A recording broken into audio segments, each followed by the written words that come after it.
തൻ്റെ ശിഷ്യന്മാരെയെല്ലാം ഒരേപോലെ കാണേണ്ടവനാണ് ഗുരു. എന്നാൽ ഒരു ചതിയുടെ കഥയുണ്ട്. അദ്വിതീയനാകേണ്ടിയിരുന്ന ഒരു ശിഷ്യനെ പിന്നിലേക്ക് തള്ളിക്കൊണ്ട് ചതിച്ചുകൊണ്ട് മറ്റൊരു ശിഷ്യനെ അദ്വിതീയനാക്കി മാറ്റിയ ഒരു ഗുരുവിൻ്റെ കഥ.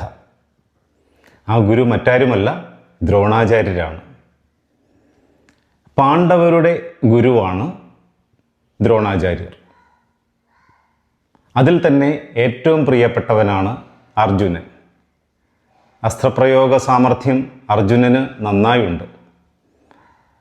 നിഷാദകുമാരനായ ഏകലവ്യൻ ദ്രോണാചാര്യരുടെ ശിഷ്യത്വം സ്വീകരിക്കാനായി അദ്ദേഹത്തിൻ്റെ സമീപത്തേക്ക് എത്തിച്ചേരുന്നുണ്ടെങ്കിലും ബ്രാഹ്മണനായ ദ്രോണർ അതിന് സമ്മതിക്കുന്നില്ല. അവിടെ വർണ്ണ വിവേചനം അദ്ദേഹം കാണിക്കുകയാണ്. വിഷമമുണ്ടായെങ്കിലും ഏകലവ്യൻ അദ്ദേഹത്തിൻ്റെ പാദങ്ങൾ നമസ്കരിച്ച് സ്വന്തമായി ഉൾക്കാട്ടിലേക്ക് ചെന്ന് ആയുധാഭ്യസനം നടത്തുകയാണ്.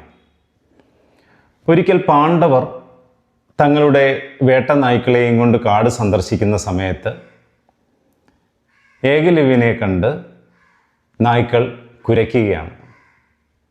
അതിലൊരു നായ ഏകലവ്യൻ്റെ സമീപത്തേക്ക് ആക്രമിക്കുവാനായിട്ട് ചെല്ലുമ്പോൾ ഏകലവ്യൻ ഒരേ സമയം തന്നെ 7 അമ്പുകൾ അതിൻ്റെ വായിലേക്ക് തറച്ച് കയറ്റുകയാണ്. അത്രയും അസ്ത്രപ്രയോഗ സാമർഥ്യമുള്ളവനാണ് ഏകലവ്യൻ. പാണ്ഡവരുടെ സമീപത്തേക്ക് കരഞ്ഞുകൊണ്ട് ചെല്ലുന്ന നായയെ കണ്ട് അർജുനൻ അന്വേഷിക്കുന്നു, ഇതാരാണ്? തന്നേക്കാൾ അസ്ത്രപ്രയോഗ വിദ്യയിൽ പ്രവീണനായ ആരോ ഒരാൾ ഈ കാട്ടിലുണ്ട് എന്ന് മനസ്സിലാക്കിയ അർജുനൻ ഏകലവ്യനെ അന്വേഷിച്ച് ചെല്ലുന്നു. ഏകലവ്യനോട് ചോദിക്കുന്നു, ആരാണ് നീ? ഏകലവ്യൻ പറയുന്നു, ഞാൻ നിഷാദകുമാരനാണ്. അതുമാത്രമല്ല, ഞാൻ ദ്രോണാചാര്യരുടെ ശിഷ്യനും കൂടിയാണ്. ഇത് കേട്ട് വളരെയധികം നിരാശ ഉണ്ടാകുകയാണ് അർജുനന്. തന്നേക്കാൾ പ്രിയപ്പെട്ട ഒരു ശിഷ്യൻ ദ്രോണാചാര്യർക്കുണ്ടോ? തന്നേക്കാൾ അസ്ത്രവിദ്യയിൽ പ്രവീണനായ ഒരു ശിഷ്യൻ ദ്രോണാചാര്യർക്ക് ഉണ്ടോ? ഇങ്ങനെയുള്ള കുറേ സംശയങ്ങളുണ്ടായി.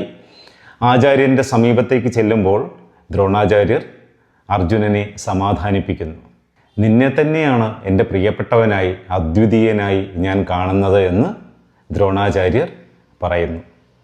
അതിനുശേഷം ദ്രോണാചാര്യർ ഏകലവ്യൻ്റെ